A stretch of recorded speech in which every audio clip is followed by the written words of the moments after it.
And it'll say good day to you. The transmission for today has been called the difference between guilt and responsibility. We understand many people on your planet have experienced the feelings of guilt and shame for many thousands of years, depending upon the actions that you take and how much of your conscious awareness comes into play with regard to whether or not you have acted out of integrity, meaning outside of integrity, and the idea of bringing yourself back into alignment. But many people on your planet go through a long process of letting go of the guilt and the shame before they are actually willing to let themselves experience responsibility in a positive sense. As we have said, our definition is simply the ability to respond. So the idea that we have spoken of before, when we have mentioned the concept of what we called natural anger, that lasts for about 15 seconds, and then it becomes an alignment energy for you to determine how to bring yourself back into alignment with your true vibration.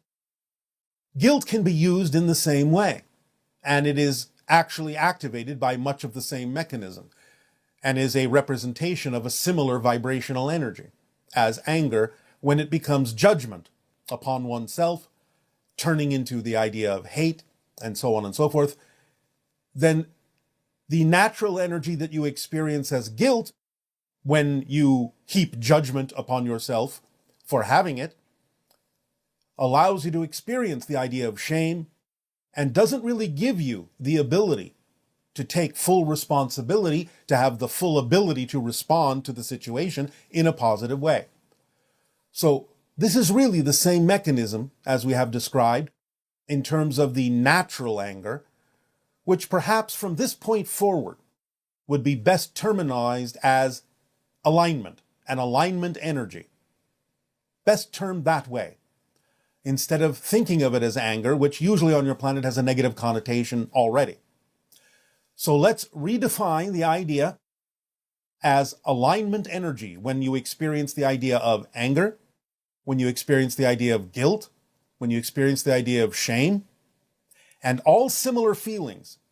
They are just representations, different expressions for different reasons of an alignment energy that gives you the opportunity to understand that you are out of alignment with your true vibration, out of sync with yourself, and without the judgment being heaped upon it, being heaped upon yourself for having experienced that alignment energy, then it won't turn anger into hate.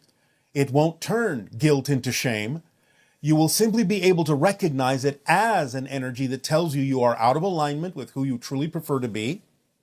And you can bring yourself immediately back into alignment by being willing to take responsibility, by being willing to have the ability to respond to the situation in a positive way, saying, all right, this alignment energy, this rush of alignment energy that I am feeling either as anger or guilt, doesn't have to perpetuate in a negative way, which only defeats the purpose of learning the lesson from it, that it helps me know I'm out of alignment so that I can take the opportunity to go back into alignment by taking responsibility, by having and expressing the ability to respond to my recognition that I'm out of alignment, by bringing myself back into alignment and not judging myself for having had the misalignment in the first place.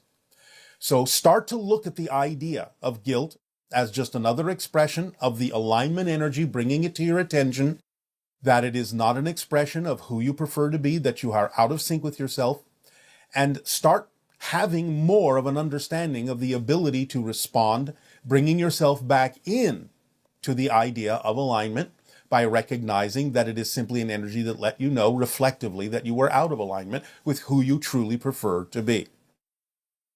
So responsibility, the ability to respond, will short circuit the idea, if you're willing to go in that direction, of having any judgment on yourself for having been out of alignment, will prevent you from having to go through a long, involved, detailed process of wondering why and berating yourself for having gone out of alignment. Take this opportunity to shorten your processes. take this opportunity to stop judging yourself for having slipped, as we say, or chosen, as we say, to go out of alignment momentarily.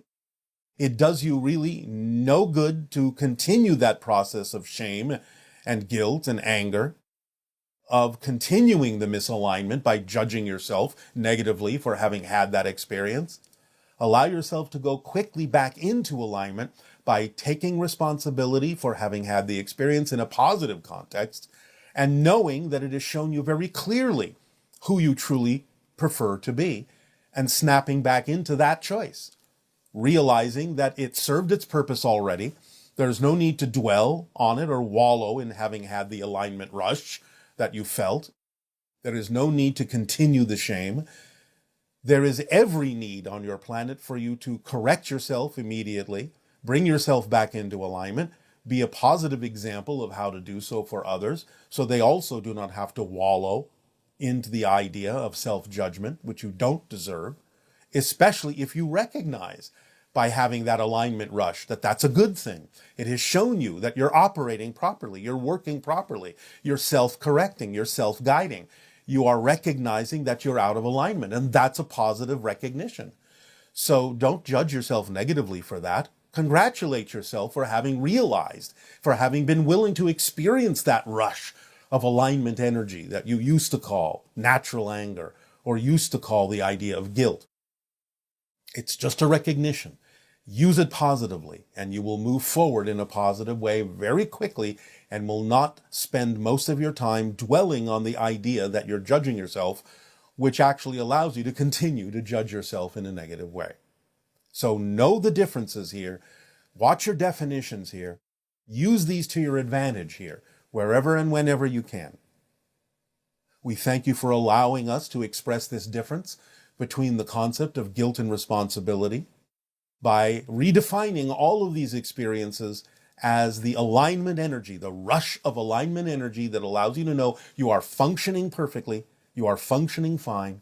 So celebrate that and congratulate yourself for having caught yourself in being misaligned with your true vibration, and allow yourself to snap back into that true vibration and move forward in your lives in a positive way. So in return for allowing us to share this concept with you this day of your time, I ask you now, in what way may we be of service to you? You may begin, if you wish, with your questions and dialogue.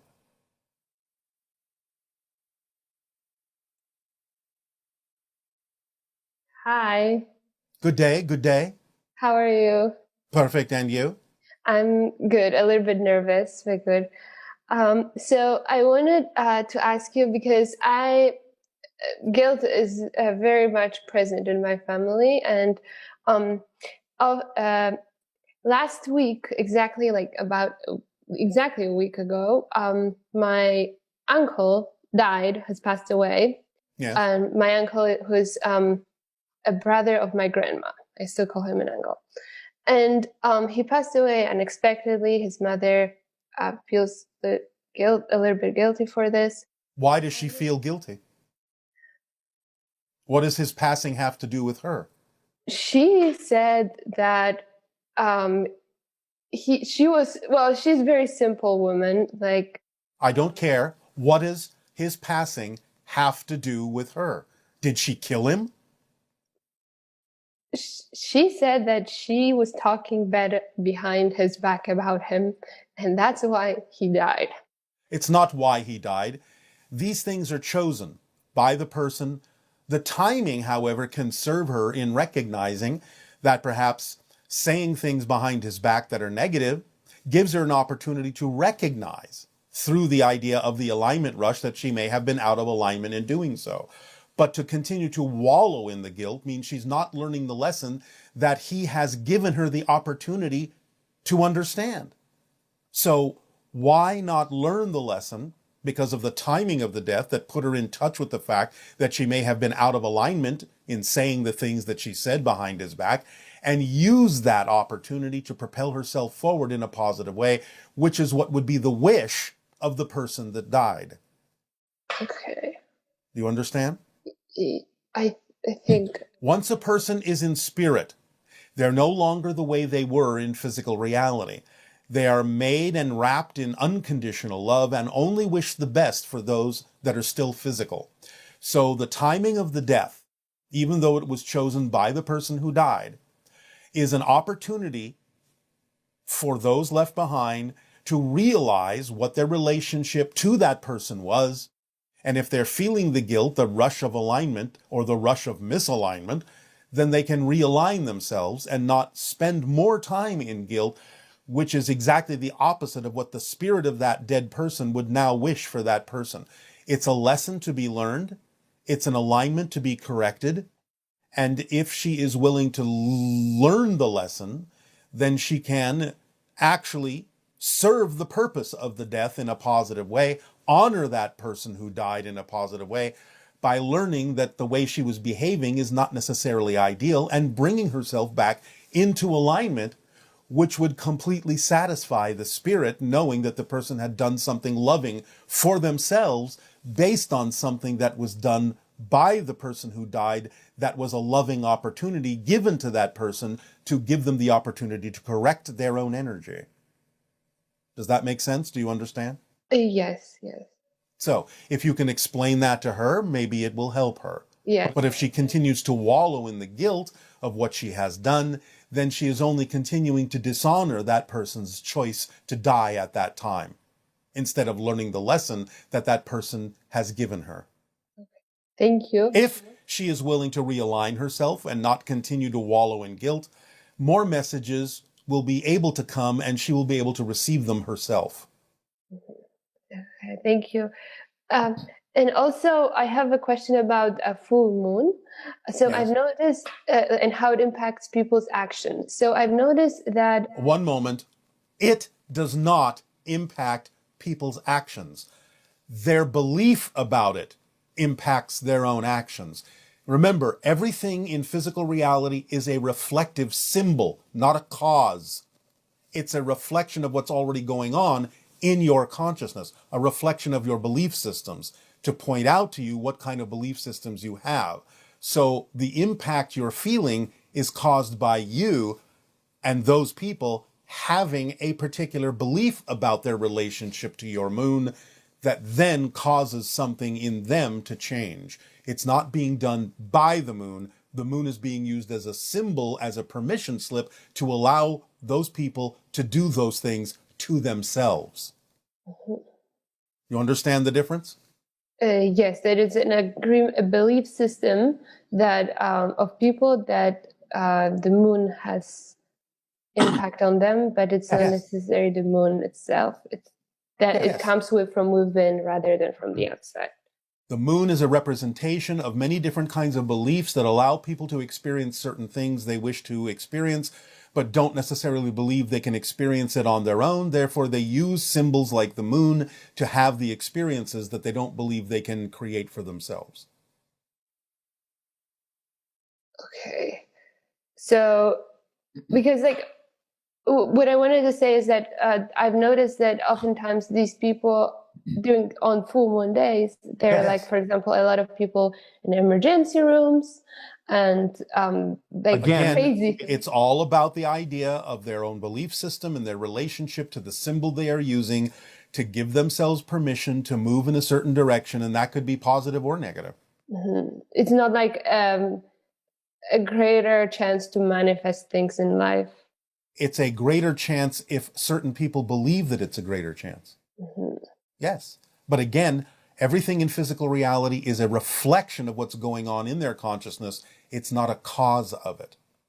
Mm-hmm. Okay. And I also wanted to ask, because so I'm Polish and I have a lot of family in Poland. Yeah. And my closest family, my brother, really likes living in Poland. Yes. And in my opinion, it's maybe not the best place to live because... Well, that's not your choice to make, is it? No. You can share with him your ideas about why you feel it might not be the best place, but you still have to allow him to make his own decisions if he is actually truly happy there. Remember, you don't know what his life path is, And whatever it is that's going to happen in that particular area may be something that he has designed himself to go through. You can't make that choice for him. You can only share with him the idea of why you might have a more positive experience somewhere else, but don't necessarily say it from the idea of fear. Otherwise, you're just reinforcing the negative side of any particular issue that may occur. Mm-hmm. So it's not your life. You can share your opinion, but you have to let go. It's not your life, and it's not your choice to make. Okay. The thing is that he's a part of the family, and I still care about him. Well, of course you care, but if you really care, you will allow him to make his own choices. You will give him the opportunity to make different choices, but you have to let him make his own choices. Whatever people do with whatever information you share with them is none of your business. So if you really care for someone, you will let them make their own choices after you have shared with them the option of other choices they can make. Because again, you don't know what his path is all about. Mm. Just because he's a member of your family doesn't mean you know better than he does. Even if what he knows is unconscious, doesn't mean you know better than he does about what it is he needs to experience to learn his lessons in life that he chose to learn. So be loving. You can certainly afford him the opportunity to hear you out and know that there may be other choices he can make. But when he makes his choice, that's his choice. And the choices he makes, it's none of your business. Just keep loving, keep supporting in whatever way you can. Okay. And I wanted to ask, what is the secret to a long-lasting marriage? Communication, clear communication, support, and allowing each being in the relationship to see reflections that will allow them to become more of who they truly are. Not any imposition of suppositions or insistences or assumptions about what they should be, but to allow them to become more of who they truly are. And that happens through support and clear communication, investigation of deep belief systems, why people choose to do what they choose to do, to understand each other and support each other in ways that allow each of the people in the relationship, again, as we said, to become more of who they truly are, to find their self-empowerment. Would you say that patience might have something to do with it? No patience is required. The only reason you require patience is because you're being impatient, because you think you know better than someone else and they're not doing what you want them to do. Thank you. And I have a little anxiety. For me, place where I live is very important.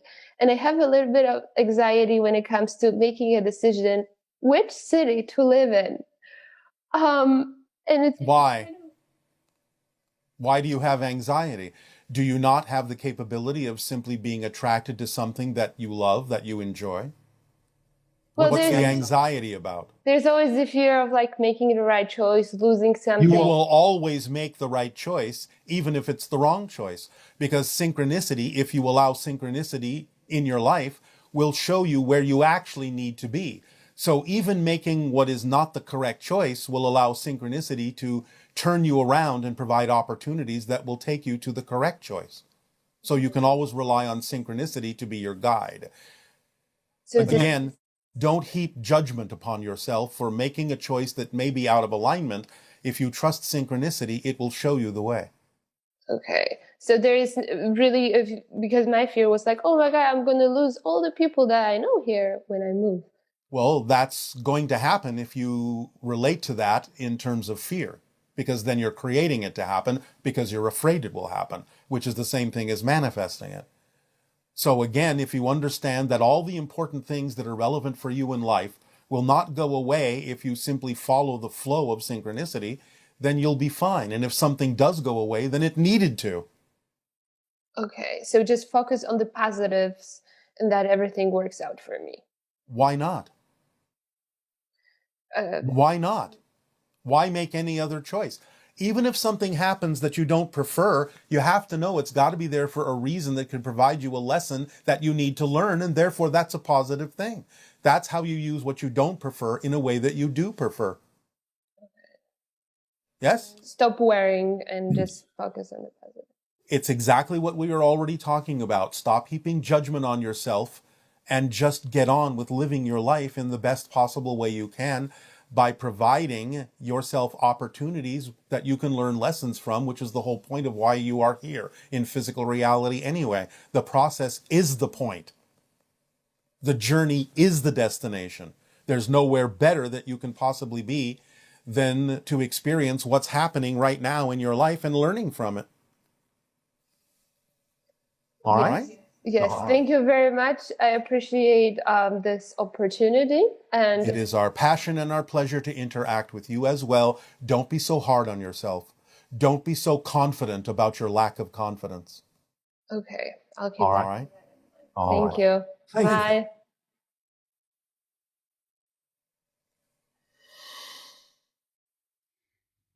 Hello, Bashar. My name is Meerte. I am from Rotterdam in the Netherlands. And I have a question about Sekhmet, who's been very relevant to me in the past few years. And in Egypt, she was also called Veredheka, which means great of magic.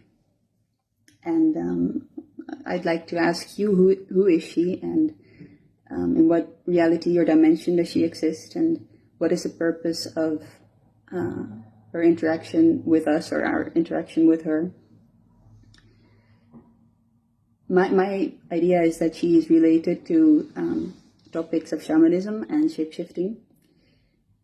And regarding those two topics, you've explained that we can raise our own frequency by letting go of fear-based beliefs or beliefs that are not relevant to us.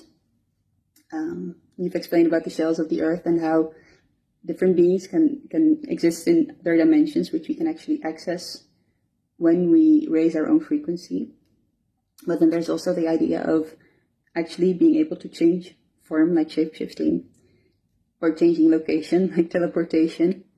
And I'm very curious how these things relate to each other, whether shape-shifting and teleportation are also related to shifting frequencies, and how that would work, if that depends on changing belief systems in the moment, or if or if that's something else. I would love to hear about this from you. Thank you so much, Bashar.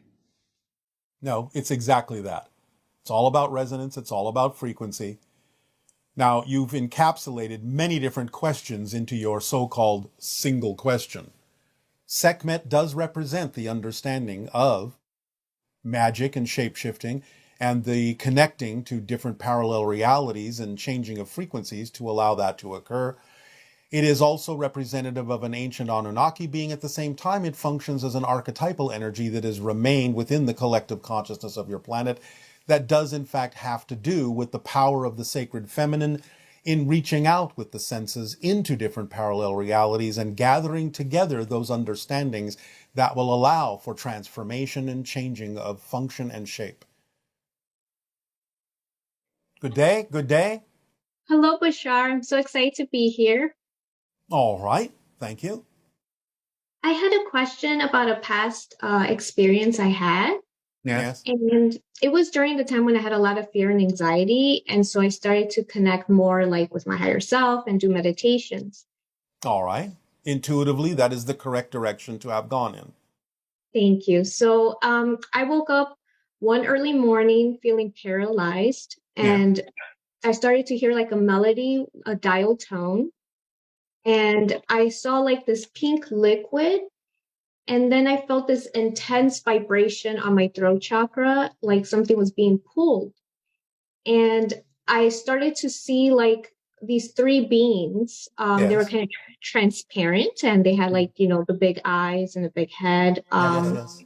But once that happened, I became so fearful. It just completely stopped.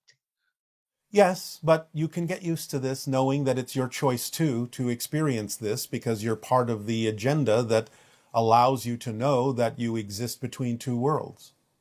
Yes. Yes. And afterwards, I just started to see a lot of vibrant colors. I started to do things I never thought I could again. Yes, you'd been upgraded vibrationally. You'd been aligned vibrationally. So I was wondering, like, who these beings were. What kind of connection do I have with them? Do you understand the hybridization agenda? Sort of, yes. All right. Well, they were quasi-gray beings, but in a slightly altered state in between your reality and theirs, which is where they brought you. As we often say, many of these encounters happen in a slightly altered vibrational reality other than what you consider to be your physical reality. It still has traits of physicalness, but it's not your particular dimension. Many people are brought there because it's easier to help align people vibrationally in that particular state. So they understood that you needed some alignment. They were willing to help with that because you're part and parcel of their particular project as well. Okay. So would that mean I would have hybrid children? Yes. Oh, okay. Is there a way I could connect with them more? Yes. And Use your imagination. When you think of the idea of hybrid children, how do you feel? Nurturing. All right. Then anytime you go into a meditative state and allow yourself to express that nurturing energy, that can form a stronger connection for you to any of them. Okay. Yeah, but I'm definitely going to do that. All right. I also had a question when I do like these Reiki sessions or Akashic records. I usually get these visualizations of like other beings, and my clients sometimes feel them, like, that there's more people in the room. Yes. So I was wondering, are they part of that, like to do the sessions? They're there to help. Mm-hmm. They're there to help. You're tapping into your resources. You're bringing them to bear to help you do what it is you do because it's part of your project too. So you will never, in that sense, be alone when you're doing those things because you have asked them to be of assistance by providing their energy, by providing an environment and an atmosphere that can be of help to others when they are immersed in those vibrations. Okay, that's wonderful. Yes. Also, we've been seeing more activity like around my apartment when I use certain like smoky quartz crystals or clear out my apartment. Yes. Well, it's organization, it's clarifying, it's allowing you to use permission slips that give you more opportunity to align yourself, to clarify yourself, which expands your senses and allows you to experience more things that were heretofore invisible to you that will become visible to you over time. Oh, okay. So just continue doing that and it would just happen more frequently. Yes, because you're training your senses to perceive beyond the physical. Mm-hmm. There are things around all of you all the time that you just don't see.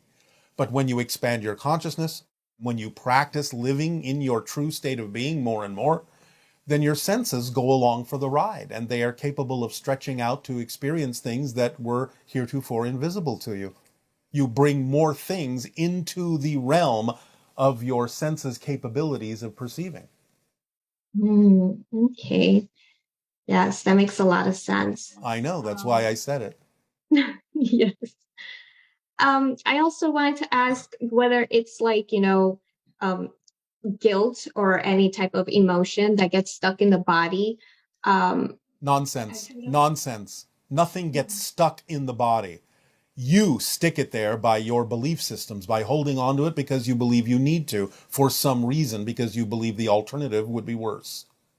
As we just explained, the idea of guilt is self-judgment when you experience an alignment to tell you that you've been out of alignment.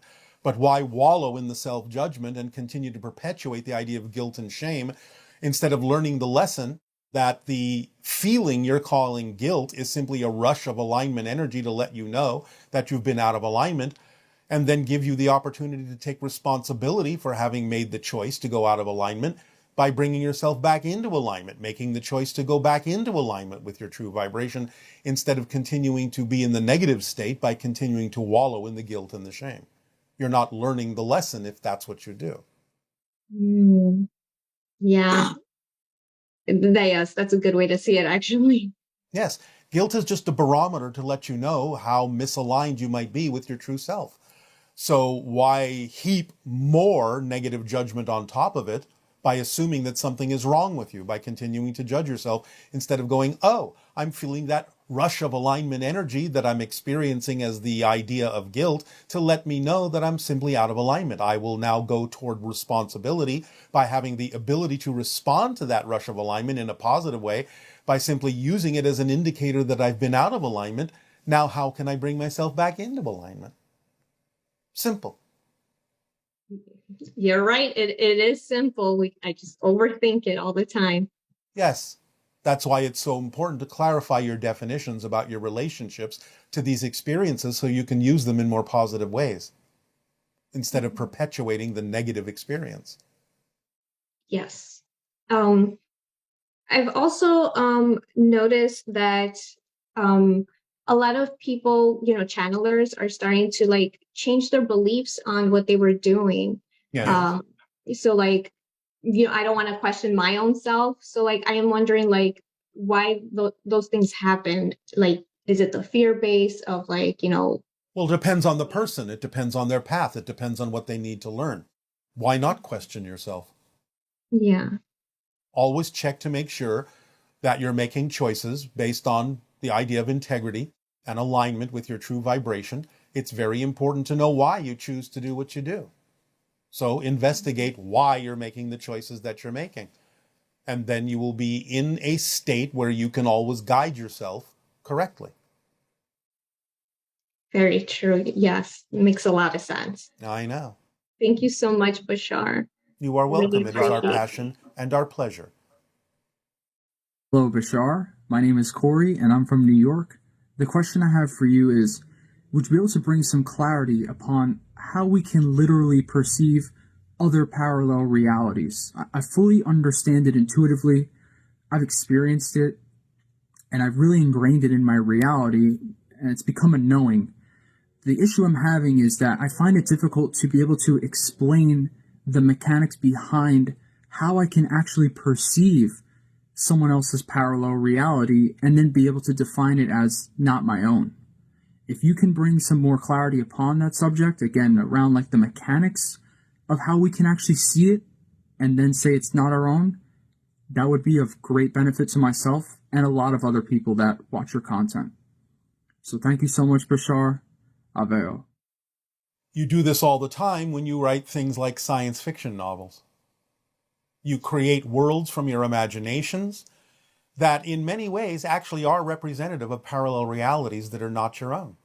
So it entails imagination and communication with the higher mind that can see many different parallel realities simultaneously, and drawing down that information in ways that you present to your public as science fiction or simple fiction. The idea of actually experiencing parallel realities is that when you do experience it, it does become your own, because you're shifting through billions of parallel realities all the time anyway to create what you think is your unique timeline. So your unique timeline is actually constructed of many different parallel realities that become your own.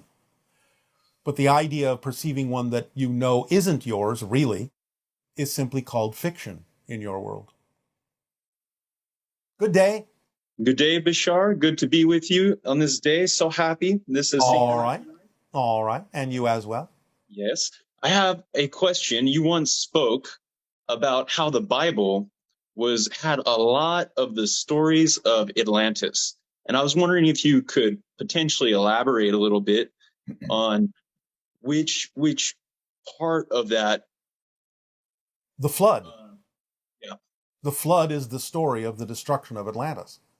Okay, the flood, primarily. Yes, because the asteroidal or cometary body that slammed into what you call the Atlantic Ocean created great tsunamis that wiped out Atlantis, but also affected many other parts of the nearby land masses, such as your North and Central South America, your Africa, Mediterranean, and European coastlines, and Middle Eastern. So therefore, the idea of the story of the flood is a racial memory of the destruction caused by the tsunamis from that impact in your ocean. Awesome. And how many ancient cultures were given the information of the things from that time to our prehistory of the precession of the equinox and the coming of the golden age. Given by Atlantean survivors, you mean? Yes. Well, Egypt obviously was given information. Many places in Europe were. The British Isles were given a lot of that information. Some information was also spread back into the North, Central, and South American continents. And the idea of it stretching all the way into your Asiatic continents, the buildings of certain structures, such as pyramids around your world, and so on and so forth, certain kinds of temples that align with the idea of stellar phenomenology, are in general representative of some of the ancient knowledge that the survivors of Atlantis spread around the world to help people understand that these things do happen, that these cycles can reoccur, and to prevent such destruction from happening again if possible. Excellent. And are these beings, did they achieve immortality? Are you talking about Atlanteans? The Atlantean priesthood? Physical immortality? No. No. Okay. No. Got it. So, but in spirit, those beings are still connected very strongly to the Earth sphere. Of course. Some of them, not all of them. Some of them have gone on to other things. But it will always remain as part of them, because any experience always remains as a part of you, no matter what state you're in, physical or non-physical. It's a part of who you are. That's beautiful. And I have a question about the Ark of the Covenant in the same proportions of the coffer and the Great Pyramid. Were those the same dimensions? There are relationships between them. They're not absolutely the same dimensions, but there are similarities in ratios that work in both of them. Got it. Because you once talked about the coffer and the Great Pyramid being a certain dimension with the granite, so you could... Yes. So it's more about the idea of resonant ratios than it is actual physical dimensions. It's more like scaling something up or down, but making sure that they still contain the same energetic ratios. Okay, cool. And they were used for different purposes. Yes, it can be. Yes, well, the Ark of the Covenant was more of a step-down transformer of energy for what? For a variety of purposes, yes. For communication, for energy release, for providing certain kinds of vibrational states, different applications for different needs at different times. It could be adjusted. Okay. Is it true that, like in the movie we have of Indiana Jones, where the Ark of the Covenant was talked about how it could be used for malicious purposes as well, or purposes in the wrong hands? It could. It could. Again, like any device, like any equipment, it can be used for positive or negative reasons. Yes. Was this a standard part of technology in the Atlantean civilization that was given to Egypt? Again, the basic premises were understood in Atlantis, but it wasn't exactly used in the same way. It's all about resonance. It's all about frequency. It's all about ratios and proportions and relations between them. So the basic concepts were understood, but they weren't used quite in the same way. Okay, how would they be used different? In Atlantean times, the vibrational resonances that existed in the Ark were used for the propagation of light and energy. Okay, because this had to do with more of their crystal technology in those days? Yes. Okay, very cool. And an important question I have to ask, which is going around a lot right now in the New Agey community, is this big shift of integrity and people working through all sorts of different things. Yes. But I feel a huge misunderstanding in the New Agey community is people misunderstanding the idea of right and wrong, how you speak about it. Yes. Because I know you are talking about positive energy and negative energy. Yes. but people will take these things of right and wrong and, create kind of a not clear life of having a grounded moral compass. Yes, of course. There is alignment and there is misalignment. And many people will have misunderstandings and misinterpretations of many of the concepts that we have discussed with all of you, because they are not necessarily as practiced as they could be and not necessarily as refined in their understanding of these concepts. In a sense, I'm going to put it in an old kind of colloquial way. Again, not meaning to be negative per se, but you'll understand it through this simple mnemonic. Many people know just enough metaphysics to be dangerous. Yes. When they arrive at a certain point of understanding, they think they know enough. They think they know it all. And therefore, a lot of their applications are misguided. They don't take the time to go more deeply into their understanding of how things actually work, and therefore they can be misled and be misleading to others and misinterpret many different kinds of things. So again, it's about either really truly being clear and having a deep understanding, a clear understanding of how things work, or not. But again, it's up to each individual to decide for themselves what they do and don't align with, and that's part of the experience and part of the process. So it also helps us determine who actually is ready and is not ready for contact. So that's okay. Yes. And I have a lot of born again Christian friends, Yes. that were from the New Age, and found Jesus and everything, Yes. and now they cast everything aside that is not Jesus. So everything is. And they don't actually understand Jesus. Mm. Because there have been many misinterpretations and misrepresentations and misunderstandings about what Jesus actually said and what he was all about, because a lot of the dialogue that came from him and others around him have been altered for the purposes of political power and certain kinds of gain, and therefore you don't really have an absolutely thoroughly accurate representation of what was really said at the time.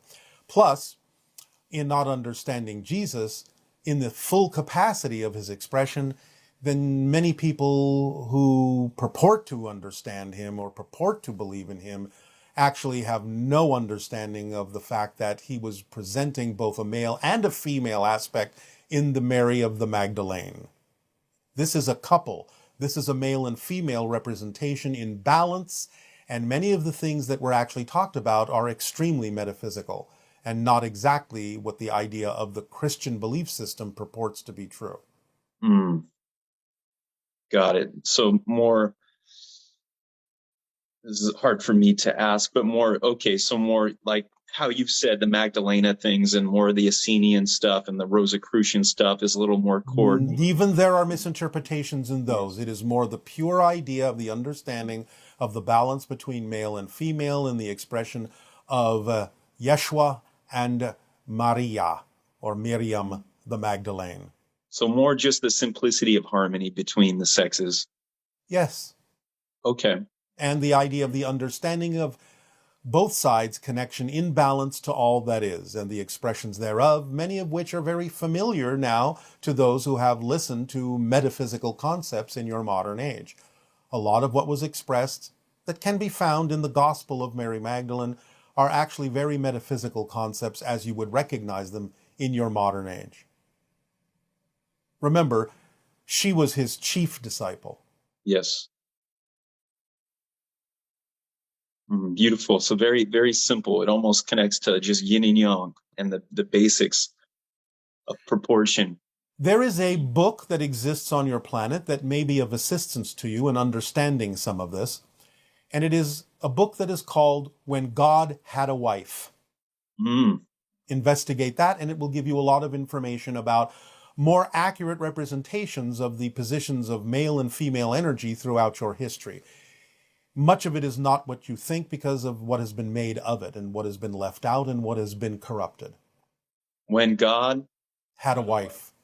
Beautiful. Yes, I will look into that. Thank you, Bashar. All right. Thank you. Thank you so much, Bashar. You helped me so much today. I truly appreciate you. It is our passion and our pleasure and our deep appreciation to all of you as well. Good day. Good day. Hi, Bashar. It's Tammy from Israel. Can you tell us more about Yayel and Pleiadians' world? Like how many hours do they sleep and what do they eat and how their structures looks like? What do they do in their daily lives? Thank you. I love you. Bye. That's a lot of information. We will not be delivering all of that. However, both civilizations do not sleep much at all.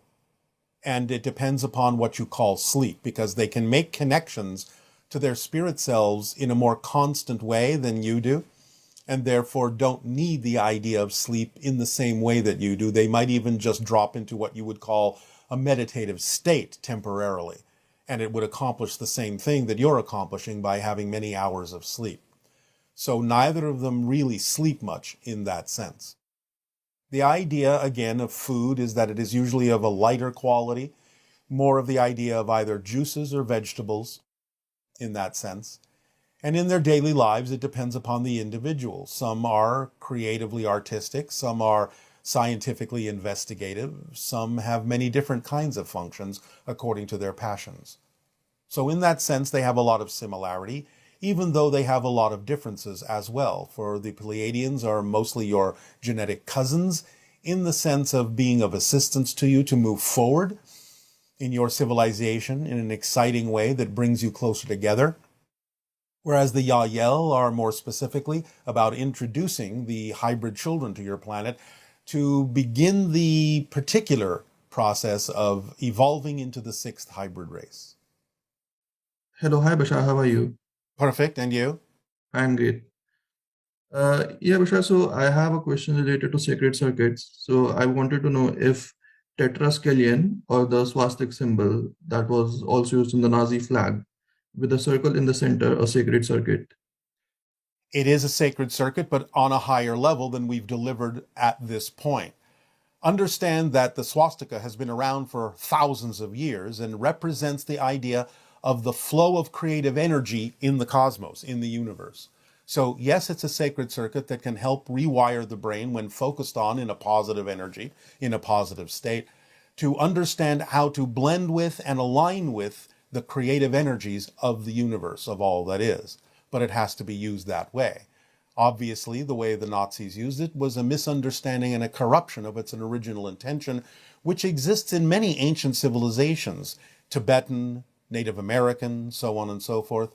They understood its original meaning and used it in its original way. So you can too, if you wish. Okay, so is there a single word that we can associate with it? A single word? Yeah, like you have given for other sacred circuits. Yes. Alignment with creation. It's not a single word, but it's a concept. Okay, sure. Thanks, Bashar. And I also have a question related to the Anunnaki. So why was it out of integrity on part of the Anunnaki to create humans for their survival? Because it was against their laws to do so. Okay. Because the idea of the creation, the injection of their genetic material to create a new species was simply not within the realm of their acceptable laws at the time, especially because they didn't necessarily guide those people correctly, where new Anunnaki had to come in to do so to make up for the mistakes that that group of Anunnaki that created Homo sapiens undertook. So they broke their laws in many different ways. Okay. Out of desperation. Okay. And who was or what was Apep or Apophis that is said to have been attacking Ra, the ancient Egyptian god? The idea of Apophis was simply the idea of the destructive principle. Okay, so it was not an entity or some being. Not in the way that you mean it, no. It's an archetypal energy that represents the energy of breaking things down, of destroying things so they can be rebuilt. Of course, there are many different interpretations that have happened on your planet. Okay. And did the Sasquatch also have any incarnation connection to the ancient Orion system? No. Oh, okay. So they did not have any negative expressions of oppression or warfare. They had their own pathway, but they do not share much of it with Homo sapiens. Okay, so can we say, like, say the warfare and oppression is actually a genetic problem? No, it's a training problem. It's a learning issue. It's a matter of happening into a system that has certain kinds of negative cycles associated with it in order for the purpose of overcoming them, of transforming them. But it's not really a genetic problem initially. It can embed itself in your genetics over time, but it doesn't originate because of the genetic structure. Okay. And then you also mentioned that the Earth has a frequency of 7.85 hertz, and then Earth is also a world of cycles. So how does this frequency of 7.85 hertz cause the cyclic nature of the Earth? It is the base cycle that encourages you to come back to alignment. The idea is that when the cycle becomes something other than that, when the frequency becomes something other than that, you can be going out of alignment and following the cycles of destruction. But by going back into alignment with the natural resonance of the earth, then you are bringing yourself back into alignment and thus allowing yourself to go beyond the original cycles that give you the opportunity to explore negativity and limitation. Okay, Bashar. And can you share a vibrational phone number for Shambhala?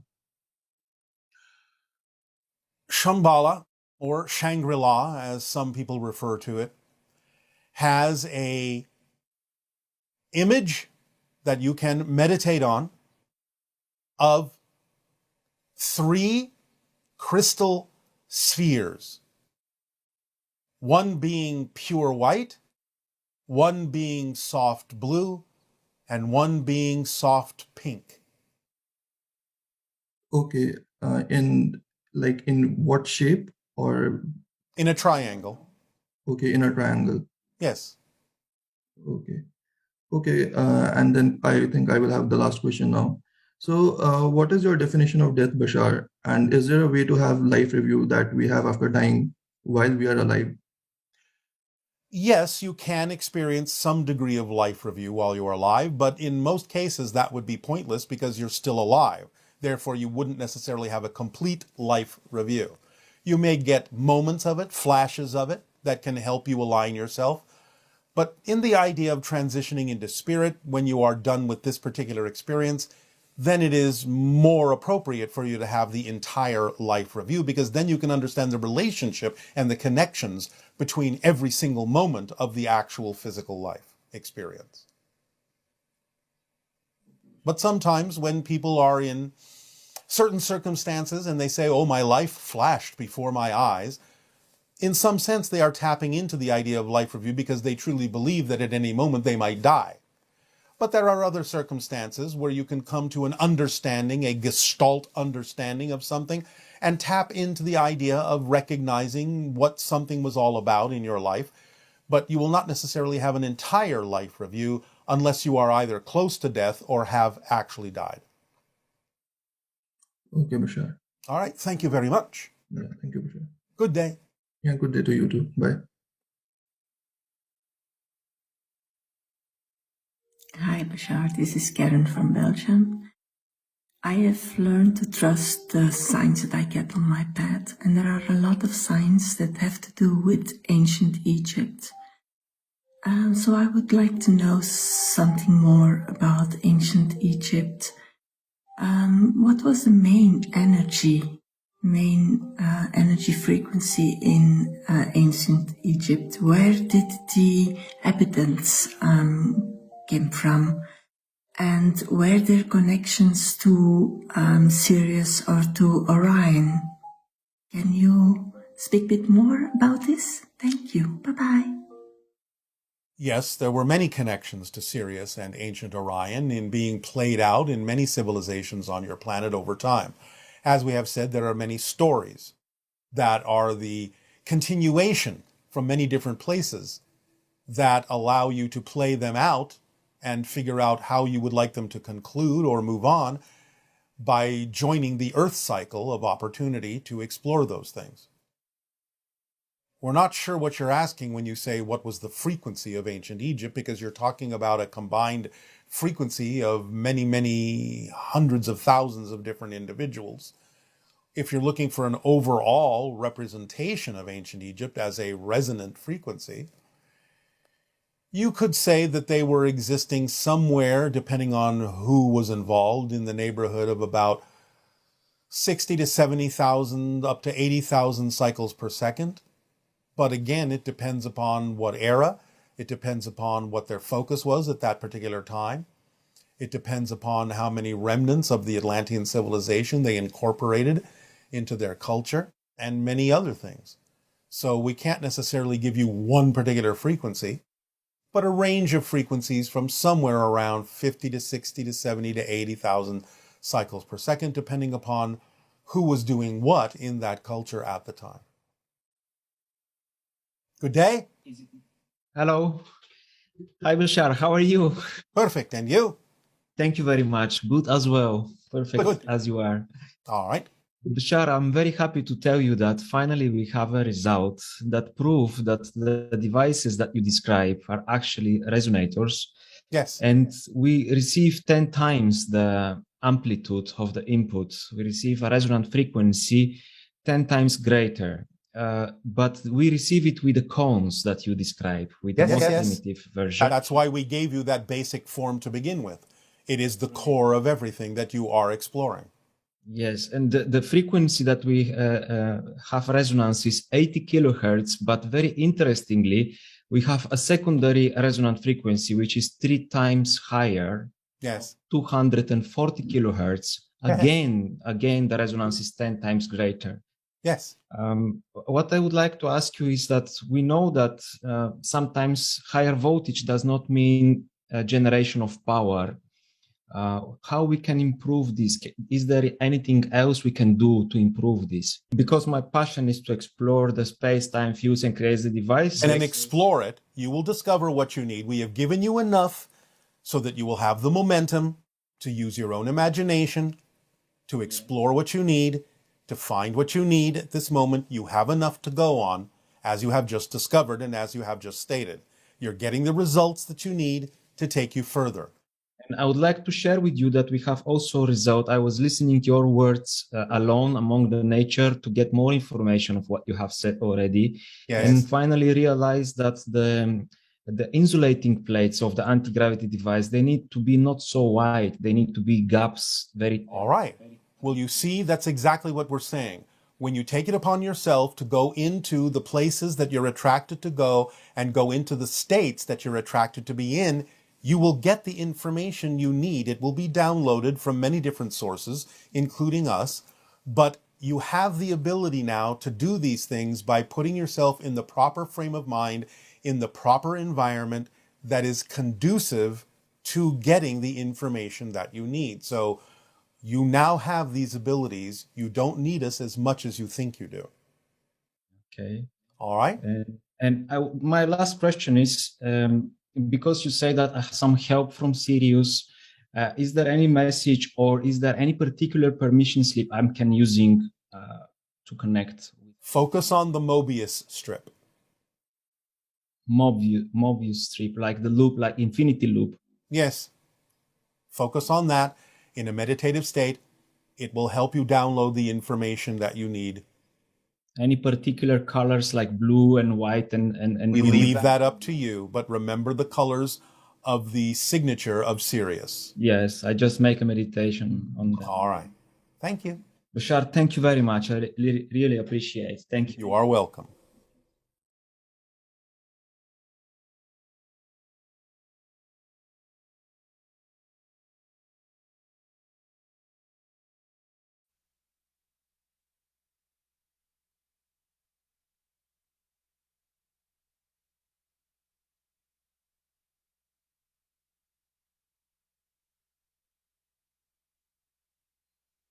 Hello, Tadeo. Nania. We have lots of great questions from our viewers. All right. First question is from an individual who is saying their wife passed away last Friday, and the person feels overwhelmed. They have 2 children and they feel guilty and responsible for their lives to move on, as well as since they no longer have a mother figure. And the person's been crying all week and they're trying to be strong for their children. Do you have any advice for this person? Is there something that their wife or their spirit guide wants them to know? And is this part of their process of going through the eye of the needle? How do they proceed from here? All right, well, we are not going to necessarily interrupt their grieving period. They must let go of their fear-based beliefs about the situation in whatever timing they feel they can manage. But at the same time, know that this was all done in terms of an arrangement of timing, and that the loved one in spirit can still aid and assist and send messages and love to those still physical. But the idea is guilt does not serve the children that you are responsible for. It will actually prevent you from giving them what they need. There is no reason for you to be guilty. The idea is that this would not necessarily have come to pass if you couldn't handle it, if this wasn't by an arrangement and an agreement. We would suggest you reach out to your wife, knowing that the sooner you can relax the feelings of grief, use an opportunity for you to align with spirit more strongly, to receive more messages from her, to receive guidance from her and your spirit guides in terms of what you and the children may require for your continuation on earth. And know that she is always with you, unconditionally loving, sending energy, sending help. More likely you will receive these in dream time.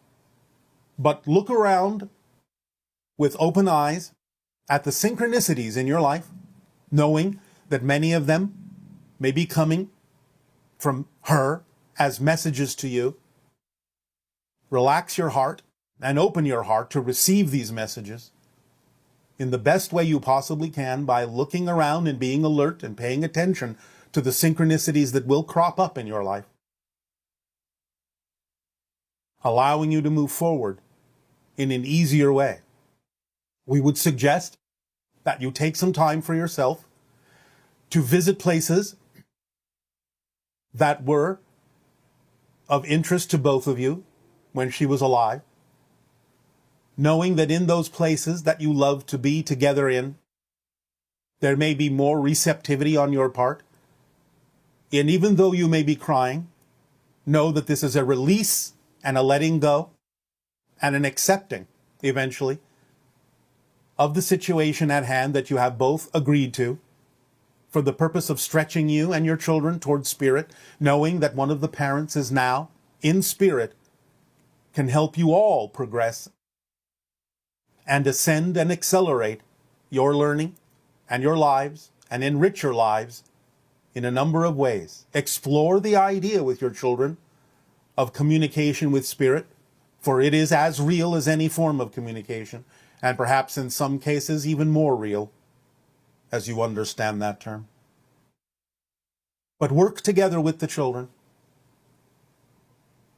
to open up in beautiful places to the idea that you can receive messages through synchronicity and in dreams, and maybe in other ways as well.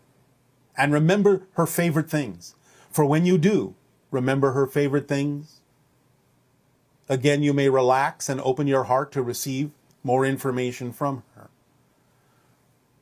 These would be the things for now that we would suggest to help you through this particular period until such time as you yourself become more accustomed to realizing that as long as you consider this to be a loss, as long as you define it as a loss, then you will only continue to grieve each and every time that your wife may actually reach out to connect to you. You will only interpret her energy as a loss and feel more grief. But if you understand that sometimes What you may feel as grief is simply your interpretation that she is gone, instead of your interpretation that she is there with you and helping you. Allow yourself to relax that definition so you can receive the help she is giving, the help she is sending, the information she is sharing with you. That will lead you forward. This is what we have to say at the moment. What is the difference between guilt and responsibility when it comes to dealing with family members? I've tried to maintain the relationships, but they are no longer exciting. Continuing with these relationships feels heavy and burdening, yet I feel guilt for keeping my distance. I of course love them, yet prefer to focus on my own self-discovery. Can you help me in this scenario? Now, there are two ways to address this. Number one, if you feel it is absolutely true for you to not interact physiologically with these people because you are vibrationally so incompatible that it simply makes no sense to do so, that is a choice you can make. And again, by doing so, it can be the most loving thing you can do by showing them the consequences of not choosing to match your frequency and maintaining the connection on their part. At the same time, if you truly are in touch with yourself and the vibrational state you know is true for you, then in some senses it wouldn't necessarily matter if you maintain a connection physically with them, because it won't affect you. You will not feel guilty, you will just be yourself, and you will know that you're acting as a living example to demonstrate to them different choices they could make. Whether they choose to do so or not is not the point. The point is that you may give them a choice, you may give them an opportunity to choose something different by maintaining a physical connection and not being affected by anything that is vibrationally incompatible with what you prefer to be. But again, it is up to you to decide when you have reached a limit, when you have realized that they may simply not choose to change and may in fact actually push you away by resenting the idea of what you are showing them. And that might be your signal that physical connection may need to cease. So you need to simply prepare yourself to make a choice by first and foremost getting a stronger connection in yourself about what is true for you. Feeling guilty about this will only connect you more to the vibration you say is incompatible and that you don't prefer. So that makes no sense for you to feel the sense of guilt, because all you're doing is accepting the idea that they resent that you are changing. They resent that you are different, perhaps because it acts as an example to them of things they were not willing to face within themselves. You can act as a living example if you maintain your vibration of preference, but again, you don't have to, because even if you don't, it still serves as an indication to them of what choices they have made and the consequences of those choices relative to maintaining a physical relationship with you. So if they wish to do so, they would have to change. Not that they will, but they would have to do so. How does that apply in a situation where a person has had an abusive childhood and now their aging parents are requiring their support and their attention, and the person feels guilty because they're not willing to be physically present with their parents under the circumstances because of the past? Again, it's the same that we just said. If you maintain a strong sense of your vibration and at the same time realize that you can be of some assistance to someone, if it is truly true that they need that assistance, you must make that determination for yourself as opposed to things they can do for themselves or not.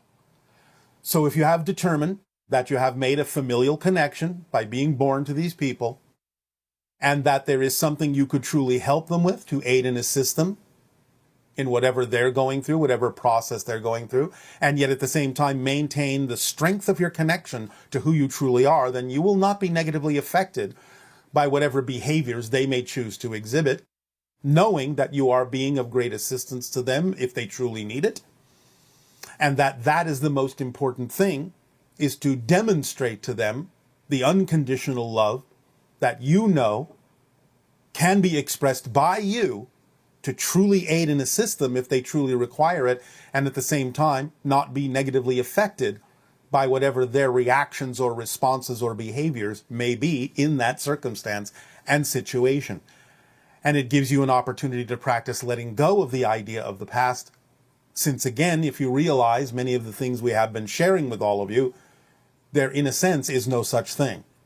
You are recreating the idea of abuse in every moment in the present out of your own need to do so.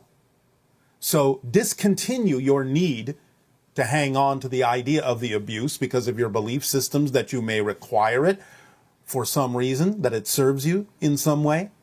And when you let that go, you will be able to stand in the face of great opposition, and you will be able to face those fires with coolness and calm them down within yourself, regardless of what the other people may choose to do. And we've noticed that often when parents get elderly, they get early signs of dementia or behaviors that could be suggestive of dementia. And that part of that can be being abusive and impossible to deal with, in a sense, irrational in their behavior. Is that, again, this idea of stepping outside of the issues of abuse from the past and simply recognizing that the person is not themselves, in a sense? Yes. When they're elderly. Yes, and if they are experiencing the symptoms you have described, they are usually making their transition, whether quickly or slowly, into spirit, but they may be momentarily confused about what is real, because they are bordering two realities, the physical and the non-physical. And therefore, you can recognize and excuse their behavior as one of confusion. And again, if you stay strong within yourself and know what your truth is, it will not affect you any more than a stranger making an irrational statement would, because they have become strangers to you and you to them in many ways. Okay, thank you. Yes. Can you talk to us about the inherent guilt surrounding religion? This person says, I was brought up in a Jewish tradition, and it's been a long road in terms of shedding guilt. Guilt if you're happy, guilt if you're healthy, guilt if you're wealthy, guilt if the other shoe is going to drop. I would love for you to talk about untangling this kind of guilt. All right. Well, first and foremost, it's not inherent. It's taught. That's a major distinction to make. And therefore, it can be untaught. It's simply about recognizing whether or not the guilt serves you. As we have talked about the motivational mechanism, please do remember, you absolutely do nothing that you don't believe serves you in some way. So this is about really doing an honest, deep investigation of what it is you believe you're getting out of having the guilt. What does it allow you to experience or not experience that makes you feel safer in having it than in letting it go? This requires a very deep and honest investigation of self in order to admit that if you're holding on to guilt and keep repeating it, no matter how much you were taught it, if you're now able to discern the difference between guilt and freedom, guilt and love, then you have the ability to dive into your motivational mechanism and ask yourself why you would be motivated to continue to perpetuate something if it doesn't really serve you. Because the only way you would keep feeling it is if you believe it does. So it requires a lot of transparent self-investigation to ask the question, what am I getting out of continuing to hold on to guilt? There must be something about holding on to it that makes me feel safer than the alternative. And if you're willing to investigate and go down that path, you will eventually be able to pick it apart and figure out why you're holding on to the guilt, because you think there is some advantage to doing so. Otherwise, you would not feel it at all. How can we be at peace with the idea that we may have hurt, wronged, or made mistakes with others along the way on our learning journey? How can we release those feelings of guilt and regret about the impact we've had on other lives that may have been negative so that we can move forward in a more aligned way? Well, the idea is self-forgiveness and the recognition that if you know you made a mistake, so to speak, and are willing to correct it in your own energy and not make the same mistake again and not be abusive to other people in that way because you recognize it is out of alignment with who you prefer to be, then you have corrected the energy and there's no reason for guilt. Guilt perpetuates the idea of the misalignment. So why would you hold on to the idea of misalignment if you recognize that you were misaligned and don't prefer to be misaligned anymore in your behaviors and actions? Why hold on to any remnant of the misalignment which you would experience as guilt if you truly wish to move forward? If you recognize you were misaligned and have a desire to realign yourself and correct the mistake in some way, shape, or form, then there is no vestige of guilt that would remain if you've actually done that. So you can't really move forward until you accept that you made a mistake and now you wish to correct the mistake and the energy within yourself and bring yourself back into alignment. And along those lines, are there any experiences that are more or less spiritual than others? Is it possible to do a good, bad, better, or worse job with our lifetime? And is there really a mistake? Can we really get this wrong?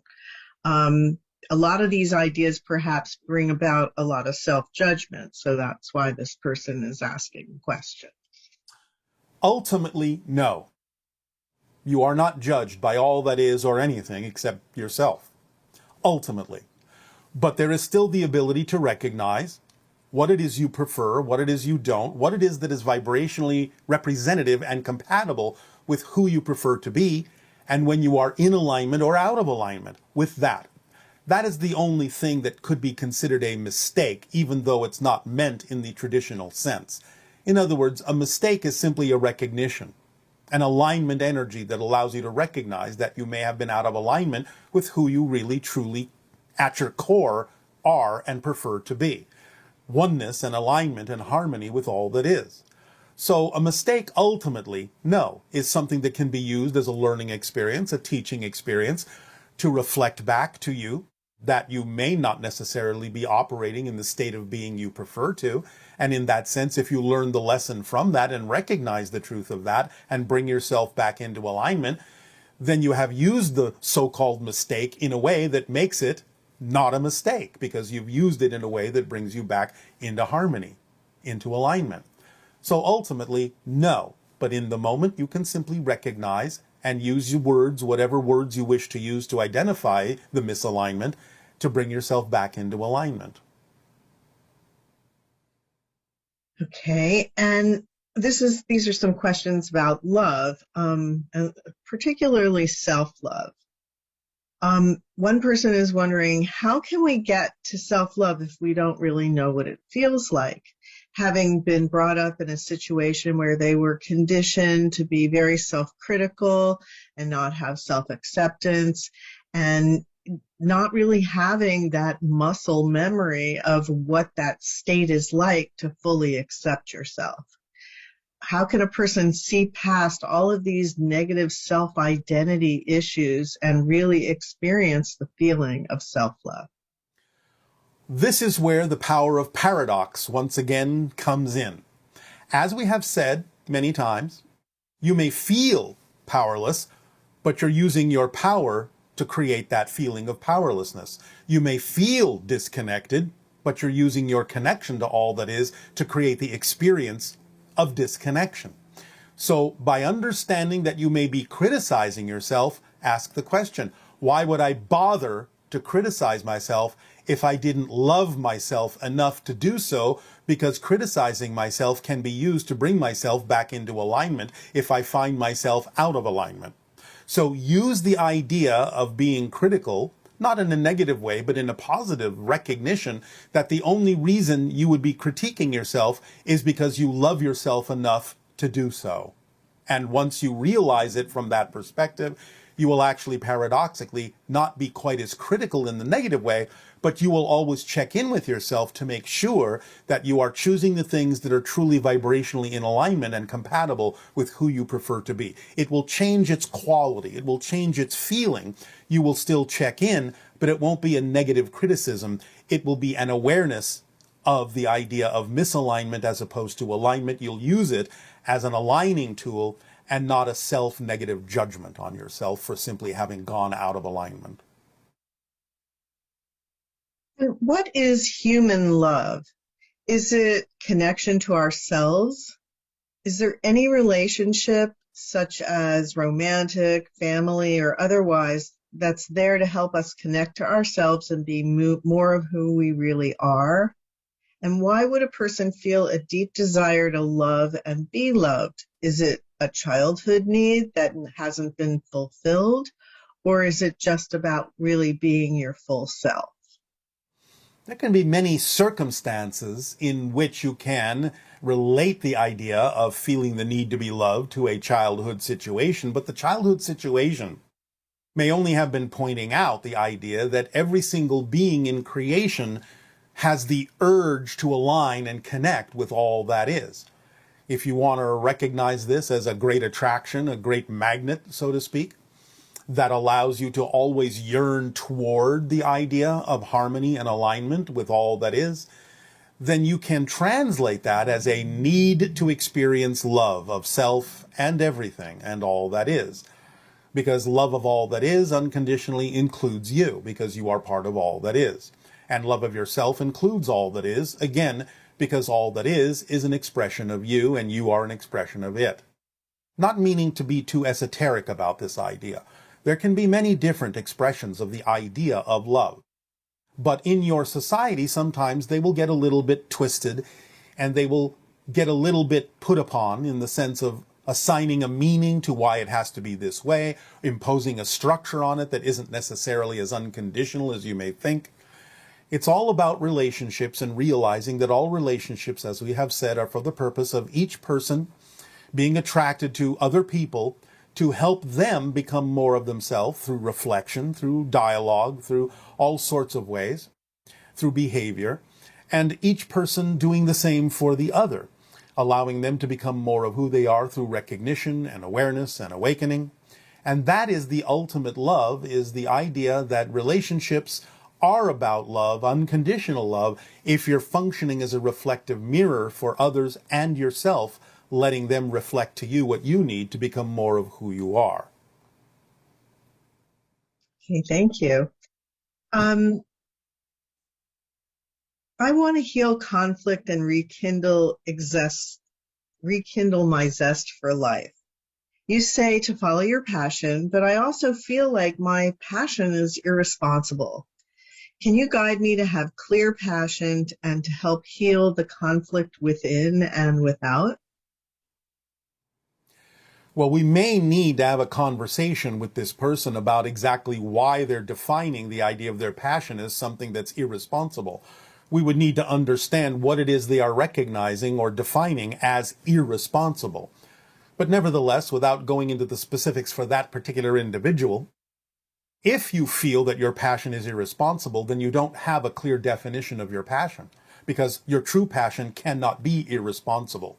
If you are being irresponsible, then you're not functioning in your passion. That's really all we can say about it, is to watch your definitions, because by definition, acting on your true passion could never actually be irresponsible. Even if someone else may define it as such, if you know that it's not intentionally harming anyone or misleading anyone in any way, it's not being dishonest, it's a true representation of who and what you are at the moment, and you're able to communicate this clearly to other people and let them know who it is you truly are and what it is that is true for you as a passion, as a truth, as a core vibration for you, then you're not being irresponsible. If you hide these ideas from others, then yes, you may be being irresponsible even about your passion. But then again, you're not functioning truly in your passion if you're being irresponsible that way, by not having true open communication with people about what's going on for you and why you're choosing what it is you're choosing. Come down to the question of why you're choosing to do whatever it is you're choosing to do, and investigate with honesty within yourself about whether you're actually truly acting on a real passion or whether it's simply your anxiety being disguised as such and then coming off as true irresponsibility. And what about the situation where a person has a passion for a certain career and they've been following that passion and they've received lots of support from other people doing it, people have invested in them doing it, all of those things that create a bond around their passion, and then they don't feel the passion anymore and they want to change, but they feel guilty about abandoning, in a sense, all the people that have supported them in their passion.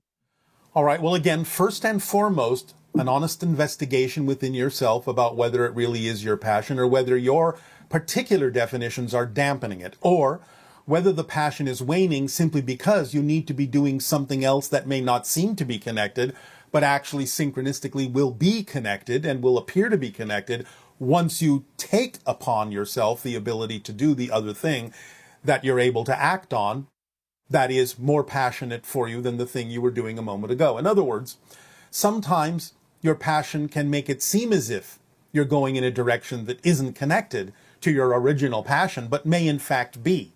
So you may have to look at it and include that path that may seem to be disconnected and define it as part of your path, part of the original passion, to see if it will bring you back to the original thing once you have gathered whatever experience you will gather by going off on what seems to be a tangent, but ultimately may prove to be otherwise, may prove to be part of the original passion. Remember, don't judge it by how it looks.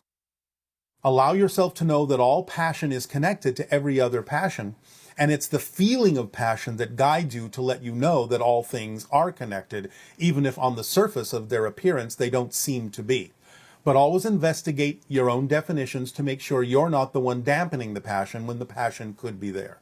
So the guilt may simply be an aligning energy to let you know some self-investigation needs to be done here to determine for yourself whether you are dampening the excitement through your own negative and fear-based definitions, or whether you're actually going off on another path that is part of the overall path, but doesn't seem to be right now, but you have to trust that if it really has more passion than anything else, and you're not the one dampening the original passion, then it is included in the original passion, and there's something about acting on that particular path that will be important for the original passion as well, or will take you where you need to be. And of course, all of this comes, once again, with clear communication to others about what you're going through, because they may also have some advice for you about how you may handle the situation.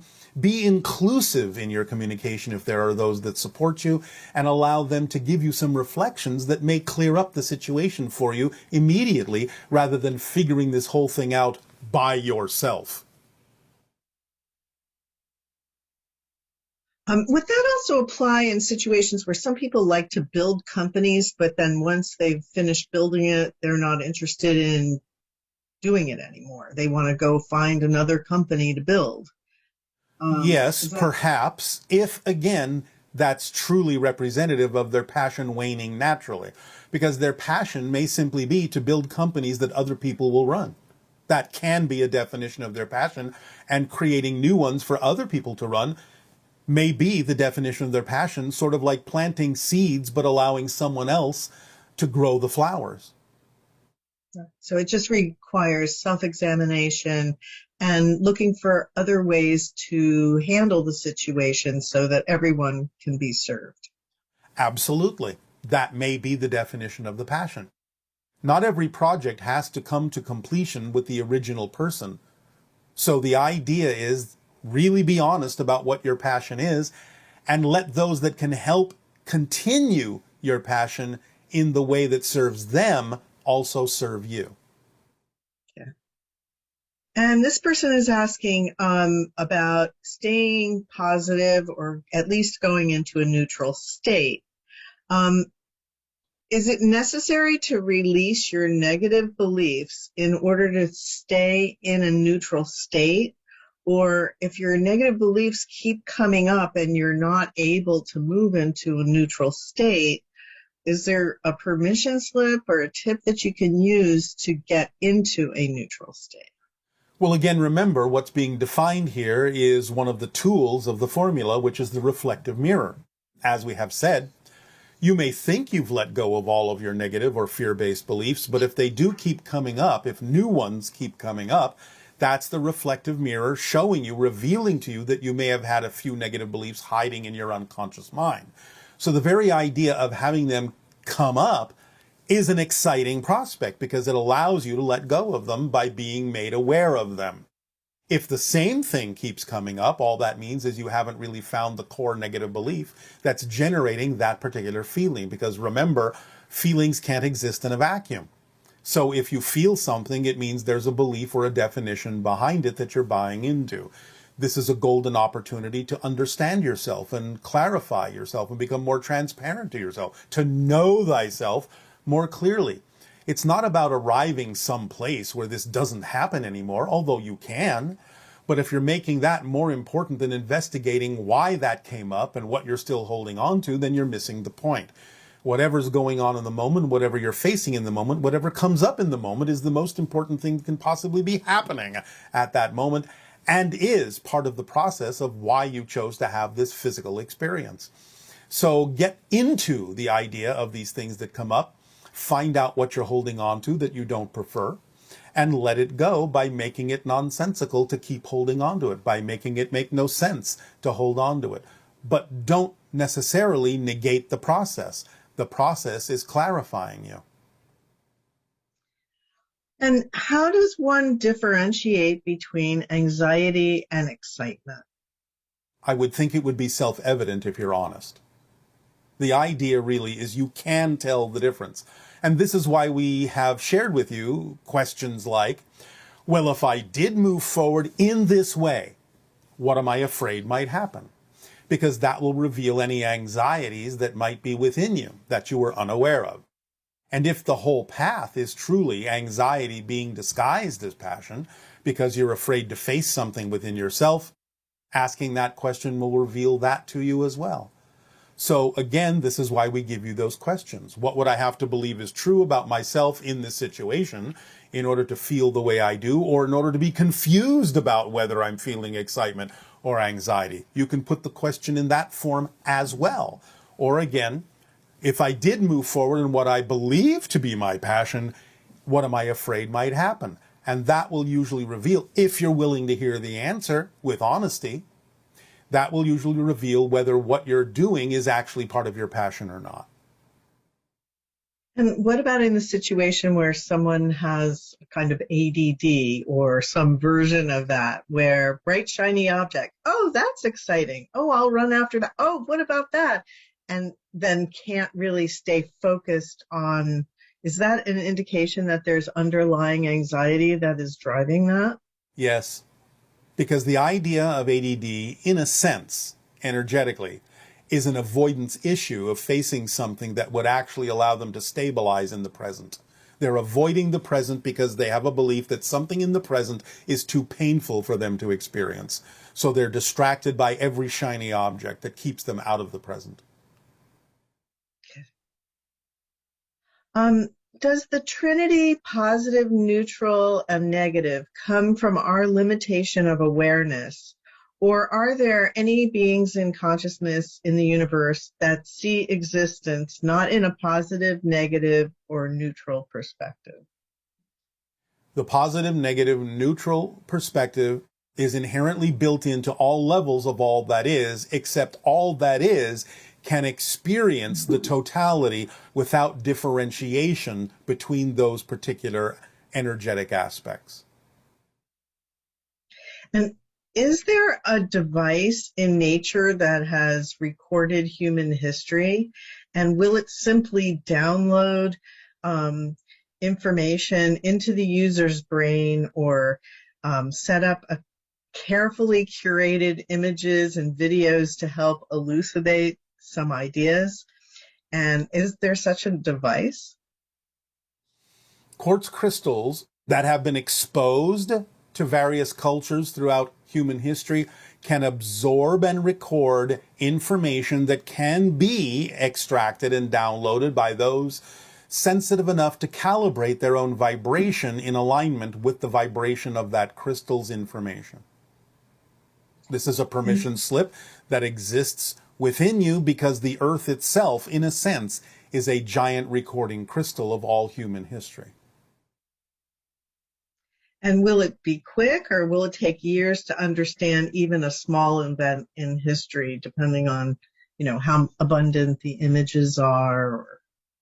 Well, that depends on the person and their capability and the need for them to know certain things now or later. You have to take it on an individual basis. Is that phenomenon similar to what Darryl experiences when he, in a sense, downloads information, say, from you, and then it takes time for it to unspool in his consciousness? Yes, it is similar. Because all information is available now, but you will only receive what is relevant for you. And you'll receive it in the way that, again, is determined by the process you believe is necessary for you to get every moment, every morsel, every ounce of enrichment that you believe is necessary for you to experience the fullness of physical reality. So you must trust the timing of how it unfolds.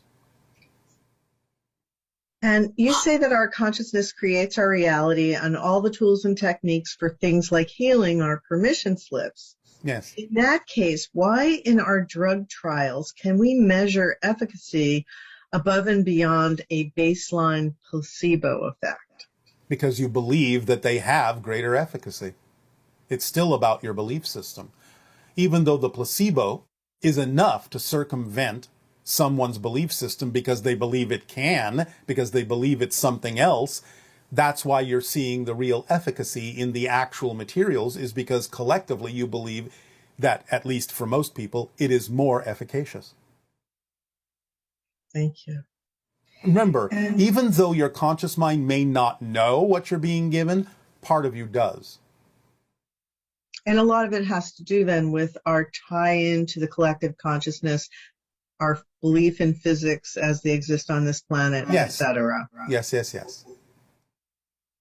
And can you clarify the difference between when you say you cannot perceive what you're not the vibration of first, and just because you can neutrally observe a reality you don't prefer, that doesn't mean that you are in or affected by that reality unless you choose to match it?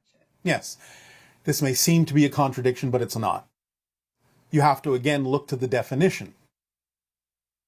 You are perceiving other realities, other vibrations that are not completely vibrationally compatible with you, but you are still in alignment with the idea collectively that you'll be able to see differences and different vibrations for a while. So there's a larger overarching definition that says you are vibrationally compatible with seeing differences, even ones that are not vibrationally compatible with you. So you have to look to the different levels of the collective agreement about what is possible for you to align with, but you can observe those things from a neutral position if you wish. It's still included in the overall vibration of allowing you to perceive vibrations and choices that are not compatible with what you prefer on a larger scale. So, for example, now with the war happening and us seeing images and information on television, videos, etc. Yes. And recognizing that that is actually happening, but attempting to apply the glass wall, I guess, idea to the circumstance without at the same time being in denial of what is happening. Yes, it's a balancing act, and it gives you the opportunity, again, to be a living example of what others may choose if they so desire. This is also another example of what we have talked about before, about saying that just because you attract something into your reality and can observe it doesn't mean it's a one-to-one reflection. Some individuals may have more issues than others, and even though they may attract themselves into your reality and you attract them into your reality yourself as well, the idea is not necessarily absolutely a one-to-one reflection of whatever it is that the issues are they're facing, as opposed to why you are experiencing their existence in your reality too. You can have a representation of things in your reality that isn't necessarily reflective of the fact that you have the same issues that you're observing, but you're willing to observe them for a variety of reasons. So your vibration is equal to that, and therefore you are equal to the vibration of observing these things, but that doesn't mean they're all your issues, literally. What about the individuals that are actually experiencing it in their reality? How do they apply the idea of the glass wall? Or does that mean that it is their reality? I mean, obviously, it's very real for them. Well, yes, but it's also slightly different, because they're not necessarily seeing the same reality as the ones who are in, shall we say, invading. They're seeing a slightly different reality, even though they are willing to participate in some degree on a higher level to the idea of the experience. What they perceive to be the idea of the outcome can be very different, and therefore that's a different reality. So is there some advice for individuals that are experiencing extreme stress, extreme distress, and how to navigate such a, Earth appears to be an extremely challenging place to be. It is. When but that's you the whole recognize point. This whole scenario. But again, that's the whole point of why you chose to be where you are, to function as living examples for other choices that can be made, and to choose what you do and don't prefer to have in what you call your futures, by shifting to different versions of Earth that contain different experiences that are more reflective of what you prefer. But sometimes you choose to go through a process to demonstrate the ability to choose something else. And you rely also upon the others in the reality that you are sharing them with to also provide other ideas, other pathways, other solutions, other choices. Remember, this is a collective agreement. On that level, even though individuals may be experiencing different things, you still have the collective ability to all share new ideas about how things can shift and work out and go down different avenues and paths. And again, all of this navigates you to the different versions of Earth that remain vibrationally compatible with the vibrations you're giving off, so that everyone gets an example. Everyone gets a lesson of different things they could choose based on the consequences of the choices they are making. And we have seen with human beings that in times of great, horror, I guess, as what we're seeing, that the human spirit and the ability to surmount these kinds of things and do amazing things in response to great terror is part of what we've been endowed with as our capabilities. Look to the positive things that have happened because of the situation you're calling negative. That's the key. Look to what this is causing others to do that can be considered a unification, a bonding, a positive experience. So many may choose to attract upon themselves situations that appear horrific in order to actually demonstrate that they are strong enough to do so, to give others the time to bond together in more positive ways that is important for the entire world. Because our history on Earth has been filled with war forever. No, not forever. Only the history you're aware of. Okay, so only the history that we're aware of, we're able to see this amazing amount of war that has consistently gone on through the ages here. And so is this part of our transformation into society that will no longer choose that as an expression? What do you think? I do believe that, yes. Then that's the earth you will wind up on. So but you still have to act as an example of what the behaviors are that are representative of that particular world in order to navigate yourself to that version of Earth. But you're using what is going on in this version to navigate to a different version and be a living example of how others can do so as well. So it's important to feel a lot of gratitude to every person that is going through this, and also to recognize that by taking action in a direction that's supportive of the individuals that do not want war in some form or fashion, and contributing to the overall transformation of our planet, that this is the way that we can navigate this particular period in our history? Yes, it's just that you've been used to creating extreme situations before you will allow yourself to wake up and change. This is no exception. And remember what we've said about the rubber band effect. The extreme situations you're creating are representative of pulling the rubber band very, very far back into darkness, into negativity. And again, you can use the pressure of that pullback in its extreme form to finally snap forward when you really let all of that go much farther and faster into the light. Because in a way, it does seem like the people of the planet are recognizing that they don't want war anymore. Yes. More and more. Yes, but they have to actually make choices that are really indicative of that. And not just give it lip service, as you humans say. What happens when someone has completely fulfilled their soul contracts and completed their area and themes of exploration? At that point, does the soul just choose a new theme of exploration? Yes. And some people come to Earth and they want to experience a very earthly kind of experience and very physical experience, and while others choose to explore the universe and the spirit realms. Is there any preference for souls to decide what they want to experience, or what is that based on? Why are some people choosing one thing and others the other? Why do you choose what you do, and why do others choose what they do? It's personal preference. It's what you believe you need for your own growth, for your own experience.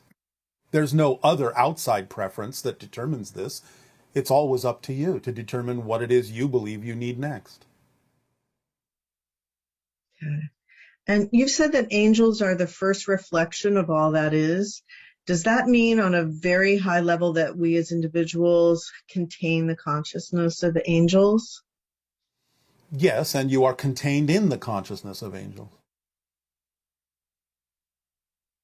And one person was asking about interacting with all that is, like, do we have a different experience of all that is than the Essassani beings do? And same thing for angels. Do they have a completely different perspective of all that is than we do? I would think that would be relatively self-evident. Of course Right. They do, because they're on a different level and see things in different ways.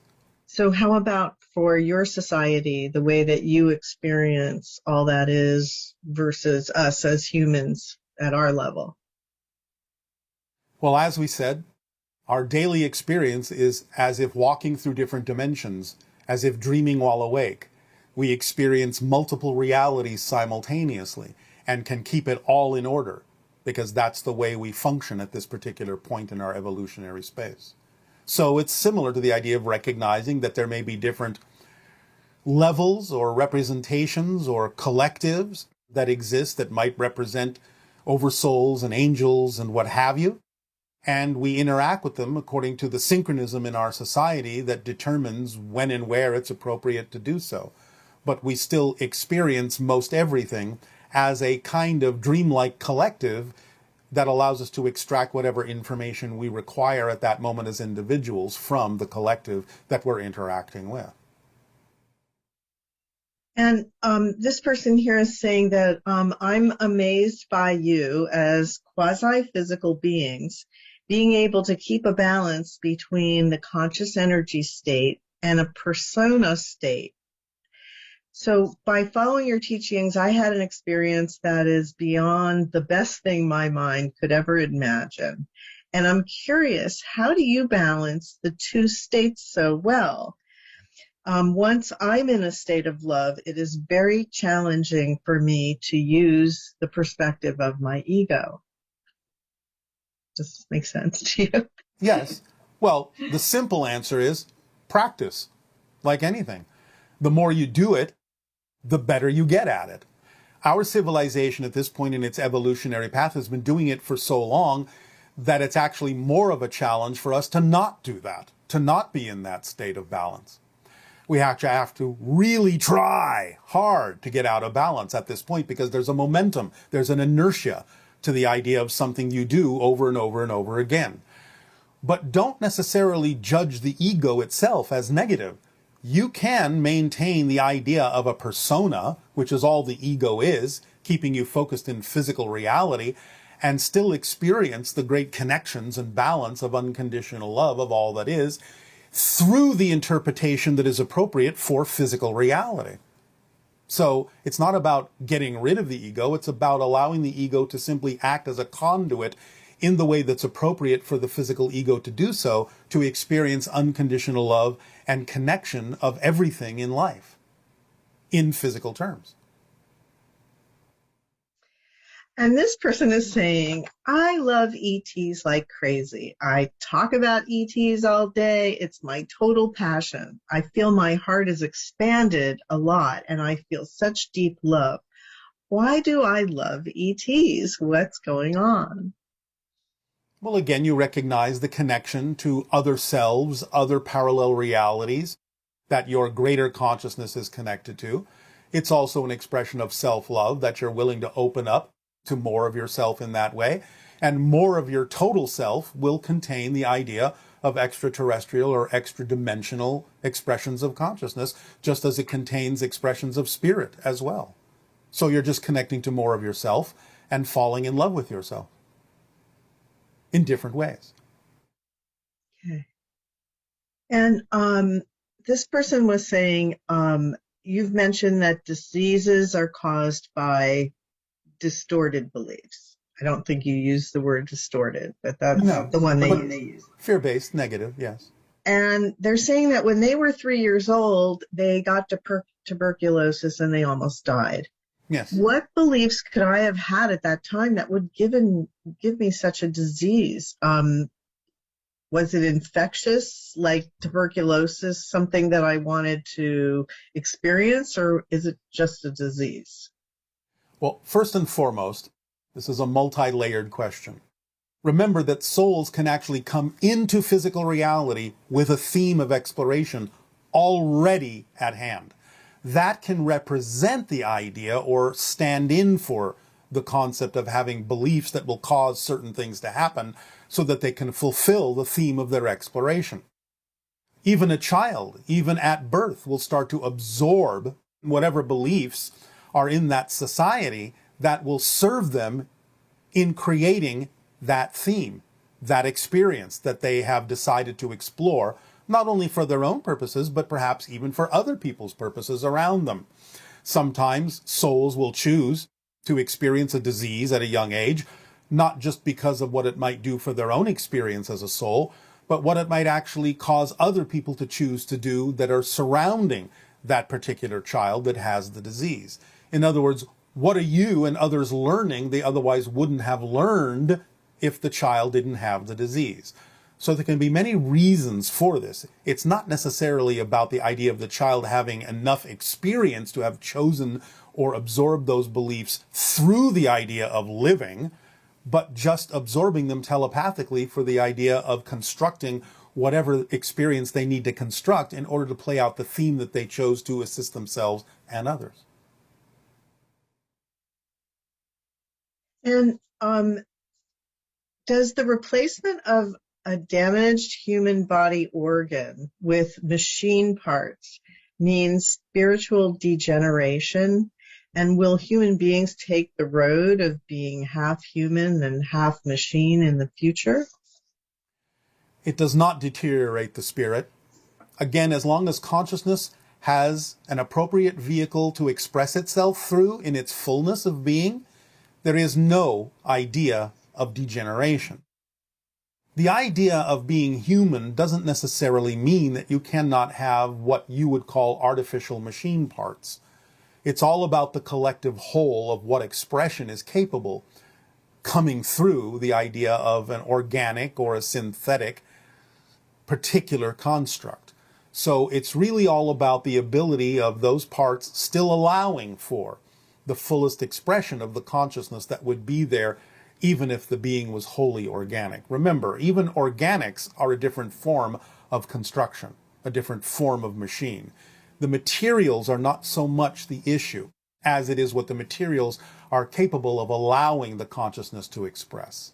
You can have a fully synthetic being that expresses full consciousness. Is that being human? It depends on what you refer to as human. But is it a full expression of consciousness like any other conscious being? Yes, it can be. And therefore it may be irrelevant as to whether it's technically human or not. Okay, and can you help us understand a little more about the idea of eating meat and plants on this planet, and whether or not the negative effects that are caused by eating meat on our environment indicates that in order to be a more evolved being, you need to give that up, or is it actually necessary for us at this stage in development? Again, a very generalized question, still based on the idea that it's important to look at every individual and what they truly need. Some individuals may still require the absorption of meat protein. Many may not. And yes, in general, it's usually representative of a higher vibration to eat things that, in your terms, are less dense or created through more negative means, which can create a more negative vibration in those substances. But again, if you allow yourself to go back to a more natural way of absorbing the meat protein in terms of how the meat protein is collected, how the respect is given, how the exchange happens in a more natural, original, organic way, then individuals that may require meat protein can absorb it without the idea of the negative concept behind how it was raised or how it was caught or how it was killed.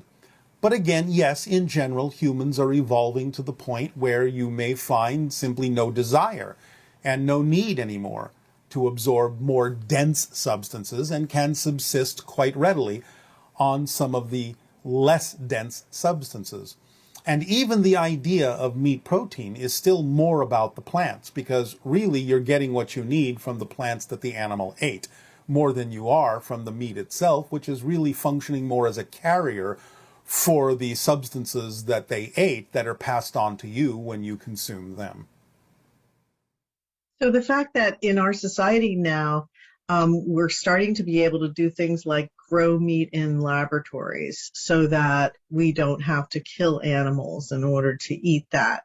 And taking that along with the idea that isn't one of the attractions of coming to Earth and having this very physical experience, part of the attraction of being here, the dining experience, so to speak, seems to be very attractive to perhaps be.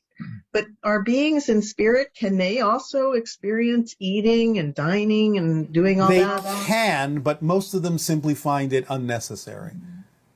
If they wish to have an experience, they can create it instantaneously. But the idea is it's not quite the same as physical reality. There are different levels of pleasures to it, and some may even be greater than what you experience in physical reality.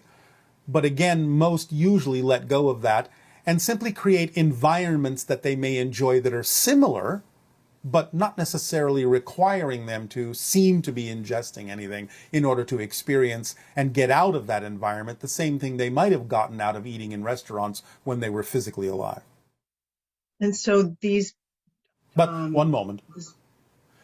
The idea of creating meats artificially can be a step in the direction of the evolution, but you're going to find ultimately that will probably be unnecessary. Because again, more of you may gravitate towards simply eating natural foods that are grown naturally, that are given from the earth naturally, and most of that will most likely ultimately be plant material. You will simply not need the idea of artificial meat eventually, but it can be part of a weaning process if you wish. But isn't it, it's not really artificial meat because it is exact, they use the cells in a artificially constructed meat. Okay. So, but it's a good intermediary step, yes? It can be. It depends on the person. Okay. All right. And lastly, there's an indication that there seems to be an intensification of the splitting prisms phenomenon. Oh, yes. Why is this, and how will it transform? And is this the beginning of the end of this stage, or will it just continue intensifying as we go forward? It will intensify to a certain point, but beyond that, it will only intensify in realities that require it to intensify. The idea is that, again, as the splitting prism continues, those that will be navigating themselves toward versions of Earth that no longer require the same kind of intensity in their experience will no longer experience it, even though there may be versions where the intensity does grow and continue because it's leading down a different kind of a path. So there will be a point at which the intensity in that sense will diminish for those that go to certain versions, and it will continue to grow for those that choose other pathways. Okay, thank you. And thank you so much for all the information and your sharing, and we really appreciate you. Thank you, Bashar. It is our passion and our pleasure and our deepest appreciation to all of you for the power and strength that you show and demonstrate every single day in making the choices that are true for you and being a living example of the choices that others could choose, but also having the strength and wisdom to allow them to choose their path, no matter how different it may be from yours, because in the end, all come home. Now, please allow yourselves to relax and enjoy your meditative exercise.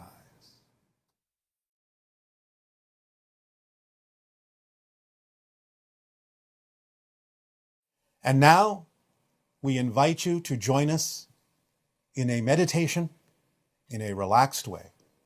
Let go of the cares of the day, breathe deeply, and allow yourselves to drift into an understanding of the difference between guilt and responsibility. Allow yourself to understand that any time you feel, and you may feel it now if you wish, that rush of alignment energy that flushes your face, either with anger or guilt or shame, it is simply that rush of energy that you allow to be your signal to yourself that you may be drifting out of alignment, may have shifted out of alignment with your true core vibration, or the recognition that what is being presented to you is out of alignment with your true vibration. It can work in both directions.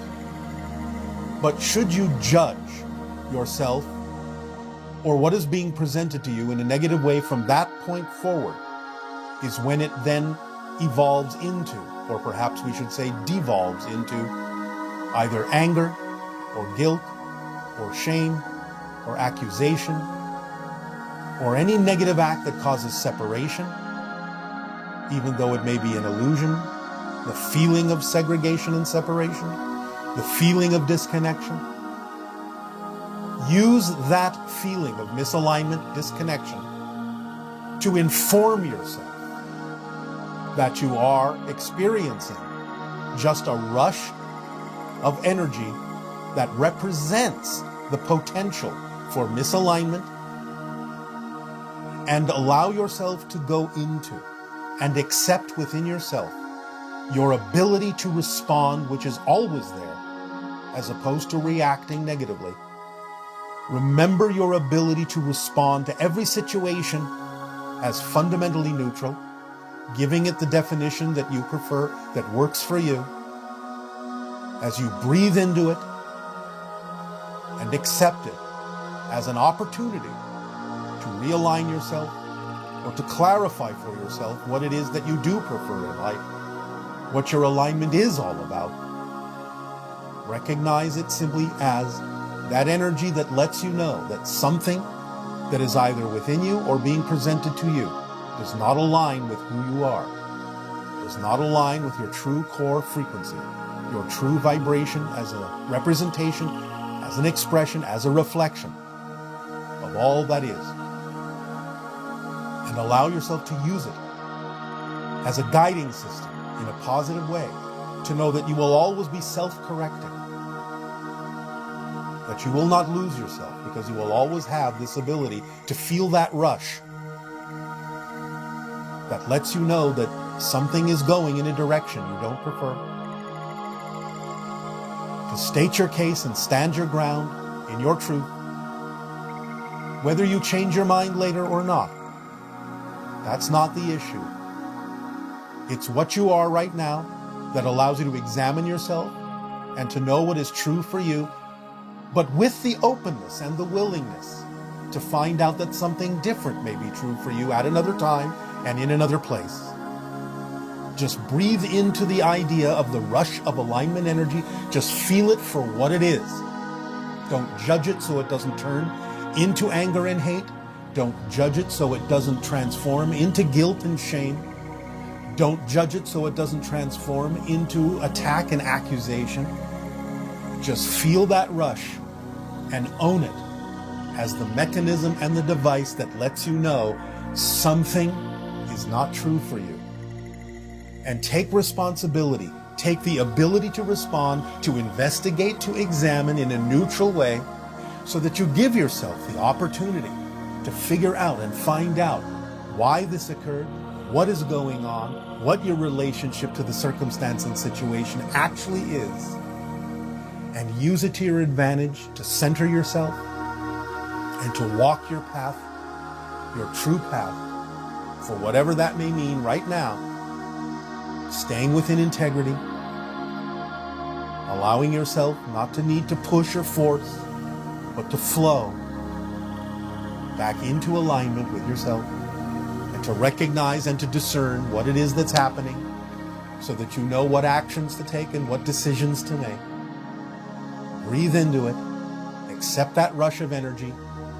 Do not define it in a negative way so that it doesn't become anger and hatred and guilt and shame and accusation and mistrust. But just know yourself and know that you have this corrective mechanism, and breathe into it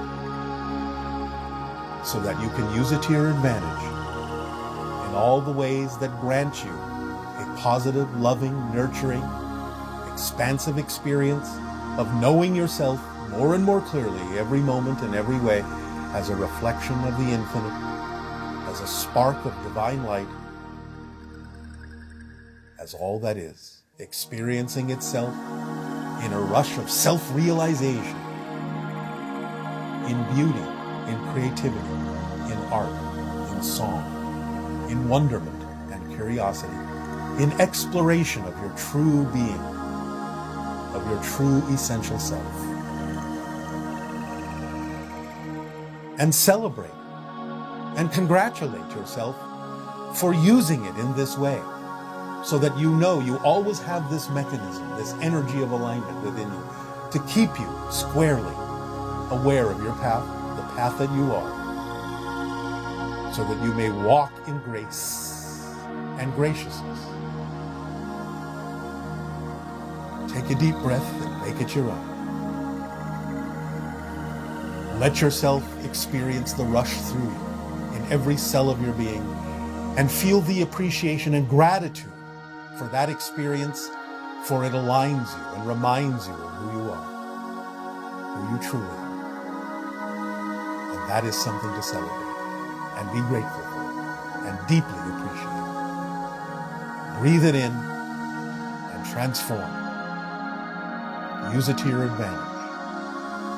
Take responsibility and express the ability to respond in the way that you prefer,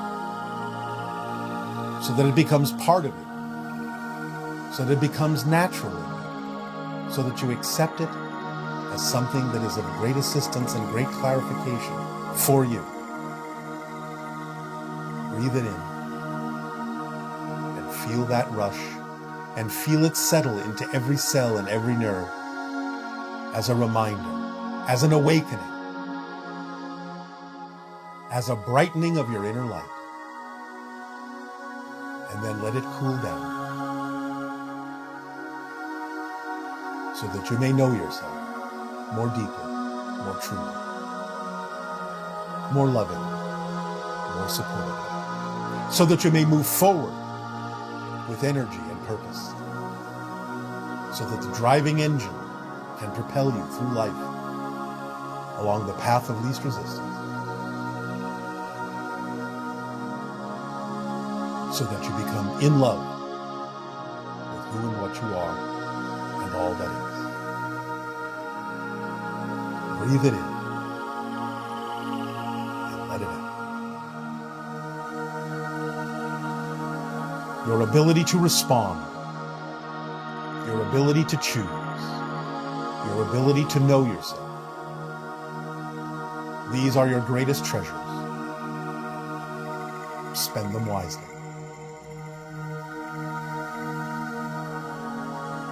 We thank you for allowing us to share this with you this day of your time.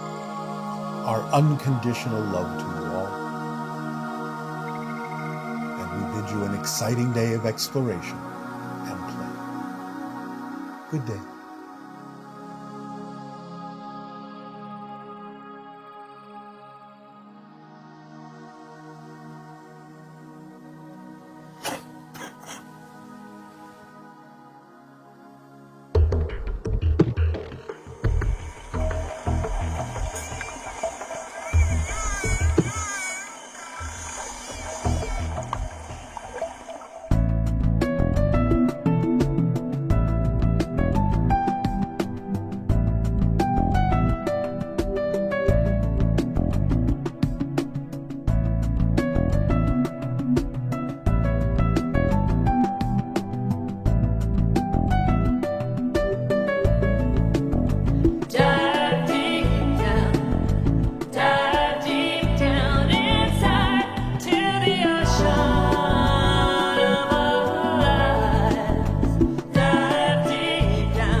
All you will ever discover